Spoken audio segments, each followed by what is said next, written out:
এমন ব্রাজিলকেই তো দেখতে চায় ভক্তরা। শেষ মুহূর্তের নাটকে ক্রোয়েশিয়াকে উড়িয়ে দিয়ে 22 বিশ্বকাপের প্রতিশোধ সময় মতো নিয়ে নিল সেলেসাওরা। ম্যাচে নিজের জাত চেনালেন এন্ড্রিক আর ক্লাস দেখালেন ভিনি মার্টিনেলিরা। ক্রোয়েশিয়ার বিপক্ষে দাপুটে এক জয় তুলে নিল ব্রাজিল, আর এই জয়ের পেছনে সবচেয়ে বড় চমক হয়ে এলেন বদলিনামা এন্ড্রিক।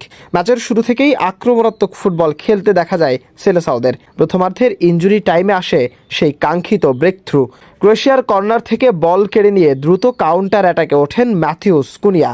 তার পাশে বল পেয়ে দুর্দান্ত গতিতে একাধিক ডিফেন্ডারকে কাটিয়ে ডিবক্সে ঢুকে পড়েন ভিনিসিয়াস। ঠান্ডা মাথায় বল বাড়ান দানিলোর দিকে। নিখুঁত ফিনিশে ব্রাজিলকে এগিয়ে দেন দানিলো। দ্বিতীয়ার্ধে কিছুটা ধীর হয়ে পড়ে ম্যাচ। একাধিক পরিবর্তন আনেন কোচ কার্লো আনচেলত্তি। মাঠে নামানো হয় মার্টিনেলি ও এন্ড্রিক ফিলিপেকে। তবে ম্যাচের 84 মিনিটে সমতায় ফেরে ক্রোয়েশিয়া। তখনই নতুন করে চাপ তৈরি হয় ব্রাজিলের ওপর। ঠিক এই সময়েই ম্যাচের মোড় ঘুরিয়ে দেন এন্ড্রিক।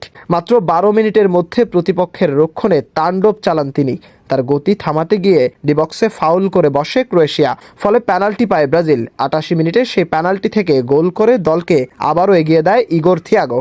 এরপর ইনজুরি টাইমে আবারও জ্বলে ওঠে এন্ড্রিক। দুর্দান্ত গতিতে দুই ডিফেন্ডারকে পেছনে ফেলে মার্টিনেলির উদ্দেশ্যে বাড়ান নিখুঁত পাস, আর সেখান থেকেই ব্রাজিলের তৃতীয় গোল। শেষ পর্যন্ত 3-1 গোলের বড় জয় নিয়ে মাঠ ছাড়ে 5 বারের বিশ্ব চ্যাম্পিয়নরা। ফ্রান্সের বিপক্ষে হারের ধাক্কা কাটিয়ে বিশ্বকাপের আগে আত্মবিশ্বাস ফেরানোর ম্যাচে এই জয় ব্রাজিলের জন্য বড় বার্তা। মাশরাফি, নিশানা স্পোর্টস।